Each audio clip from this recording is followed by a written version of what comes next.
আসসালামু আলাইকুম। হাজার বছর ধরে চলে আসা মানুষ এবং মনস্টারের যুদ্ধ শুধুমাত্র একটি বাচ্চা মেয়ের জন্য থেমে গিয়েছিল। মেয়েটি তার বুদ্ধি এবং সাহসিকতার মাধ্যমে ইতিহাসই বদলে দেয়। মুভিটির নাম দ্য সি বিস্ট। মুভিটি 2022 সালে মুক্তি পায়। এটি একজন কিংবদন্তি সমুদ্র দানব শিকারী এবং জাহাজে লুকিয়ে থাকা এক ছোট্ট বাচ্চা মেয়ের গল্প নিয়ে তৈরি হয়েছে।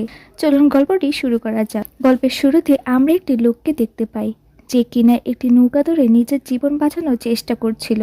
আসলে লোকটি সমুদ্রের মাঝে এক বিশাল বড় সি মনস্টারের শিকার হচ্ছিল। এরপর সিন চলে যায় একটি গল্পের আসলে এই পুরো গল্পটা মেসি নামের এক বাচ্চা মেয়ে সবাইকে পড়ে শোনাচ্ছিল এবং সে নিজেও একজন মনস্টার শিকারী হতে চেয়েছিল। মেয়েটি ছিল এতিম, তাই সে এক হোস্টেলে থাকতো। একদিন তার স্বপ্ন পূরণ করার জন্য হোস্টেল থেকে পালিয়ে যায়। তারপর আমরা এক বড় জাহাজ দেখি, যেটি ছিল মনস্টার শিকারীদের। তারা মনস্টার শিকারি করে শহরের দিকে যাচ্ছিল, কিন্তু শহরের লোকেরা তো তাদের উপর অনেক রেগেছিল, কারণ তারা এখনো রেড মনস্টারের শিকার করতে পারেনি। কারণ রেড মনস্টারই ছিল তাদের কাছে সবচেয়ে বড় হুমকির বিষয়।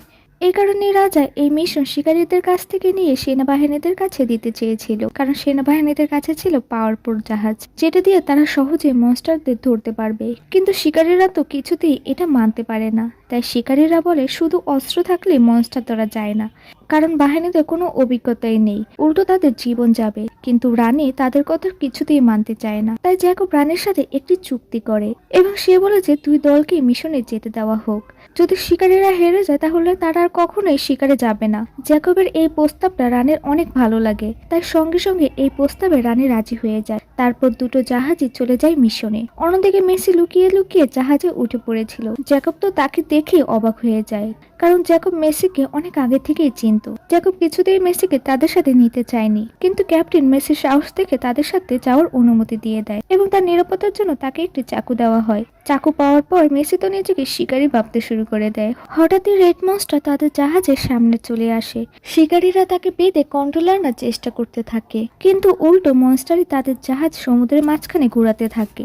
এসব দেখে মেসি সেই দড়িটাই কেটে দেয়, তার ফলে জাহাজটা মুক্ত হয়ে যায়। তারপর ক্যাপ্টেন মেসিকে মারতে চাচ্ছিল, কারণ তার জন্যই তাদের মিশন সম্পূর্ণ হয়নি। কিন্তু তার আগেই মেসির নৌকাটি রেড মনস্টার গিলে ফেলে। কিন্তু অদ্ভুত ব্যাপার হলো, মনস্টারের মুখের ভিতরেও তারা দুইজন বেঁচে ছিল। তারপর তাদের সাথে কি হয়েছিল এবং মেসি কিভাবে মানুষ এবং মনস্টারদের যুদ্ধ একেবারেই শেষ করেছিল, জানতে হলে নেক্সট পার্টের জন্য কমেন্ট করুন। আল্লাহ হাফেজ।